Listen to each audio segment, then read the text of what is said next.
नमस्कार, आप सभी का एक बार फिर से बहुत बहुत स्वागत है। सो फ्रेंड्स, इस वीडियो में हम बात करने वाले हैं कि अगर आपकी डिलीवरी भी गर्मी के मौसम में है तो आपको 40 दिनों तक किन किन बातों का ध्यान रखना चाहिए। क्योंकि देखो, बहुत सा महिलाओं को कमेंट आता है कि मैम हमारे पास कोई ऐसा नहीं है जो कि हमारी हेल्प कर सके, हमें बता सके क्या करना है क्या नहीं करना है।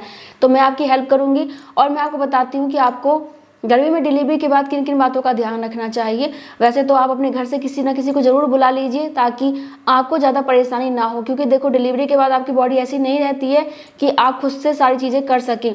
40 दिनों तक यानी कि सवा महीने तक आपको आराम करना ही चाहिए, क्योंकि देखो 40 दिन वैसे ही गुजर जाएंगे लेकिन पूरी ज़िंदगी आपको काम करना है। तो बहुत इंपॉर्टेंट है कि ये 40 दिन आप आराम करें और अपने बहुत ज़्यादा ध्यान रखें। तो चलिए अब जान लेते हैं कि आपको क्या क्या ध्यान रखना चाहिए। तो फ्रेंड्स, अगर आपकी डिलीवरी भी गर्मी के मौसम में है तब भी आपको ध्यान रखना है कि डिलीवरी के बाद आपको 40 दिनों तक गर्म पानी ही पीना है, मतलब कि गुनगुना पानी पीना है।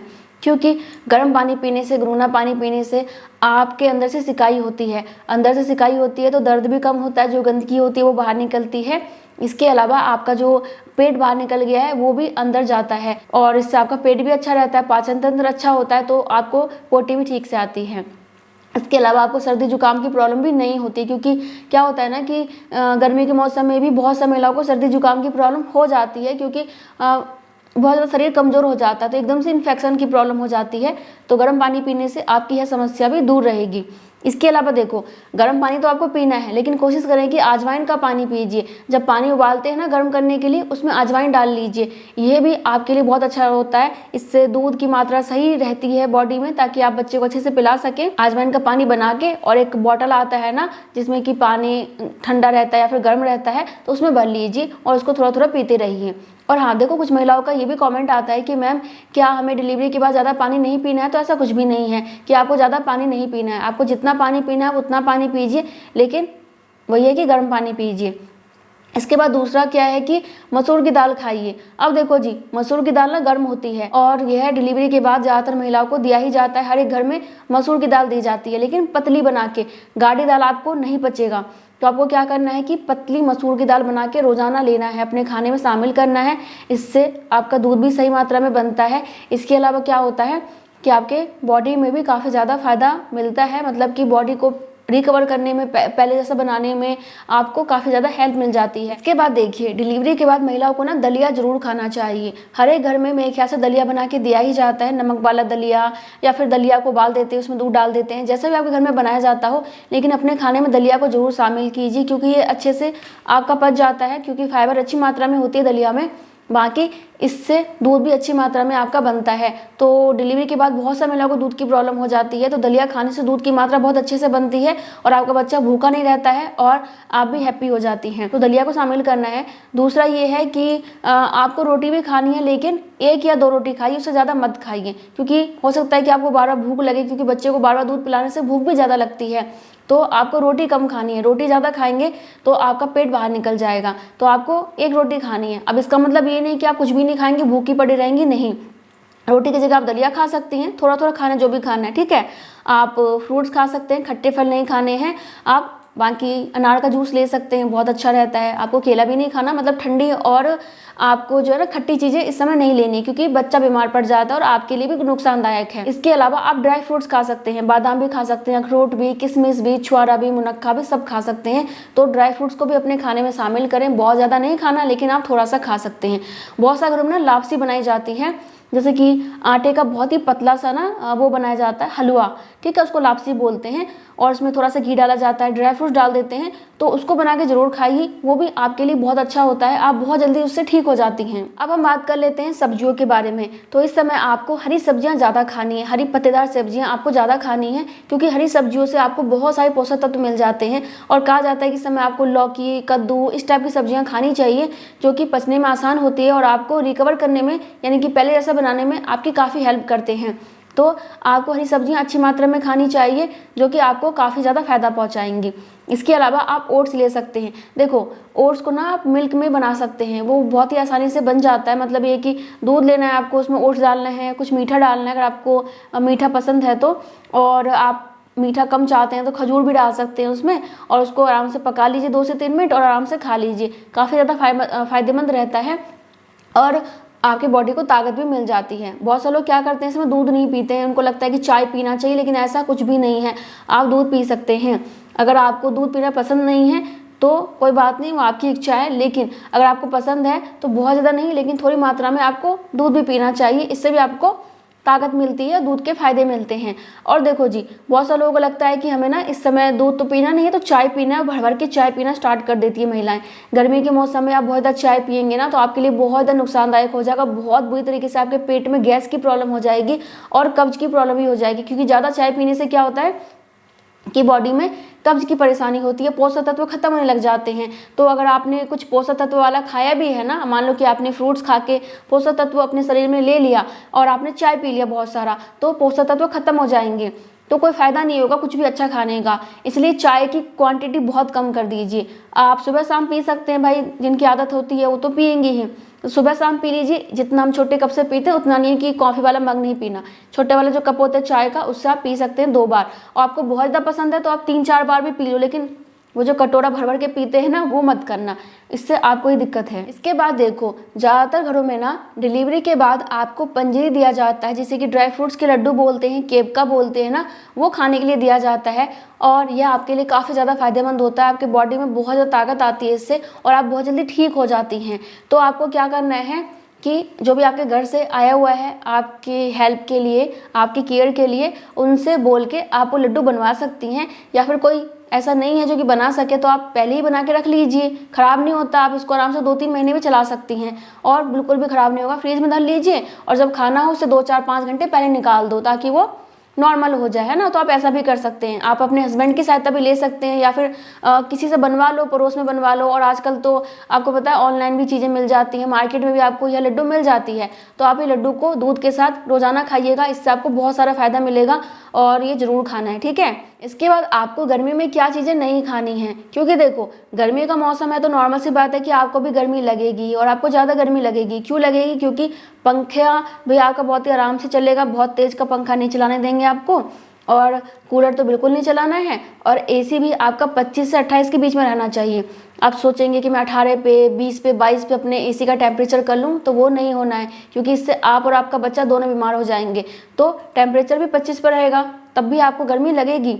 लेकिन आपको ये चीज़ें नहीं लेनी है। क्या चीज़ें? एक तो ठंडी चीज़ें, कुछ भी ठंडा आपको नहीं लेना है, कुछ भी एकदम फ्रीज से निकाल के नहीं लेना है, आपको छाछ दही नहीं लेना है, आपको कोई भी खट्टी चीज़ें नहीं लेनी है, आपको चावल नहीं लेना है।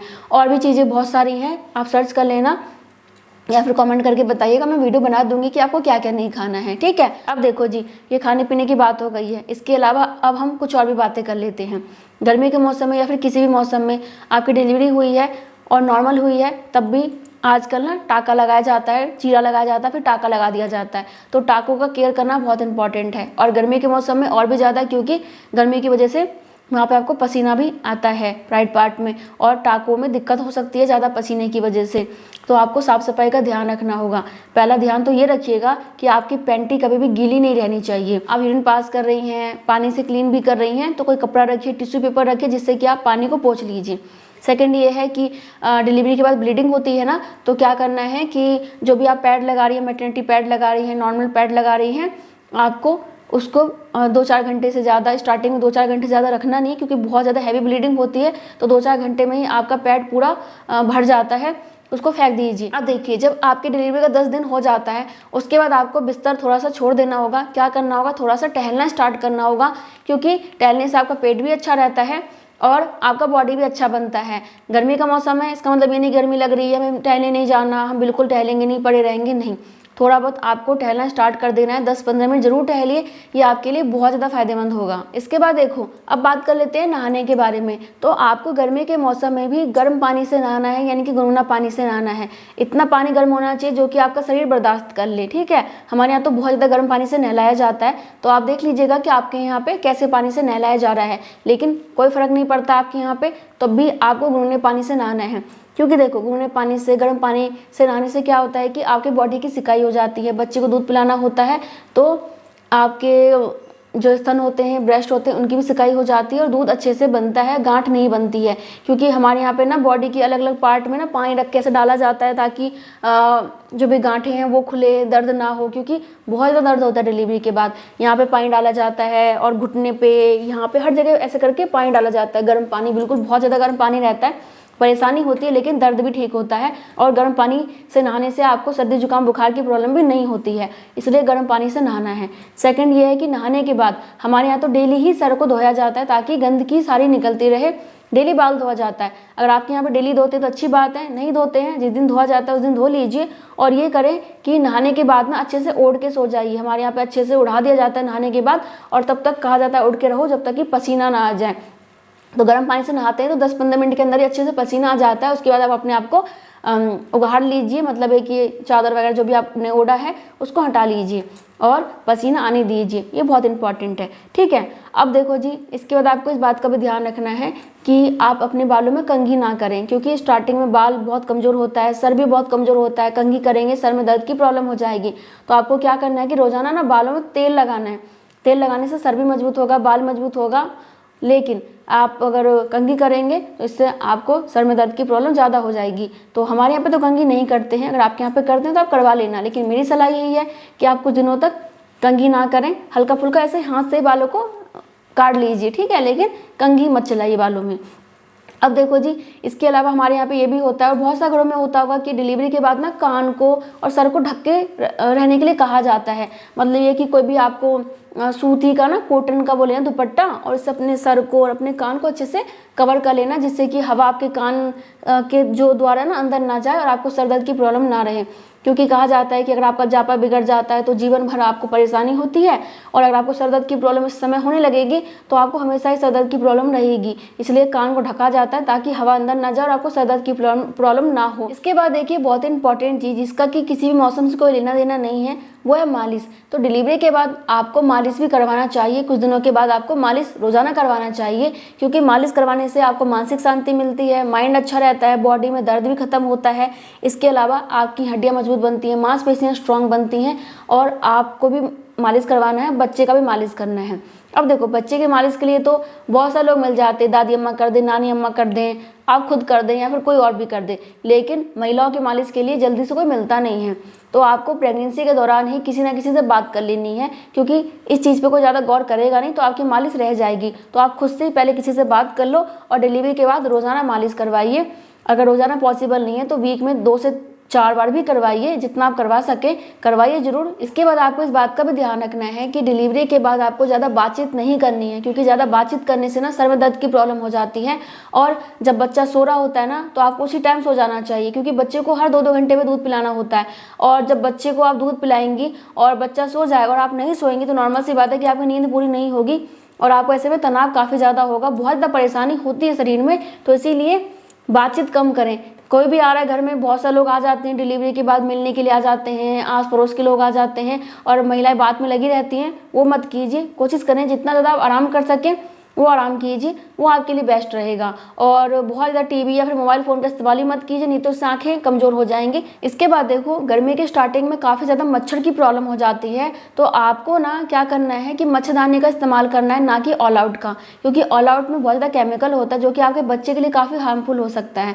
तो आपको क्या करना है कि शाम में ऑल आउट चला दीजिए और उस कमरे से बच्चे को बाहर निकाल लीजिए, ठीक है। और थोड़ी देर के बाद जब आपको लगे कि मच्छर नहीं है तो आप उस कमरे में बच्चे को ले आइए और मच्छरदानी बांध दीजिए, चाहे आप कहीं भी रह रहे हैं, क्योंकि मच्छरदानी ज़्यादा सेफ रहता है ऑल आउट वगैरह से। डिलीवरी के बाद आपको अपने पेट पे कपड़ा बांध के रखना चाहिए, या फिर एक बेल्ट आता है जो कि डिलीवरी के बाद बांधा जाता है, आप उस बेल्ट को मंगवा लीजिएगा। मैं लिंक डिस्क्रिप्शन बॉक्स में दे दूंगी, अगर आपको लेना होगा वहाँ से ले लेना, या फिर आप अपने आप भी लेना, जहाँ से भी लेना हो आपको।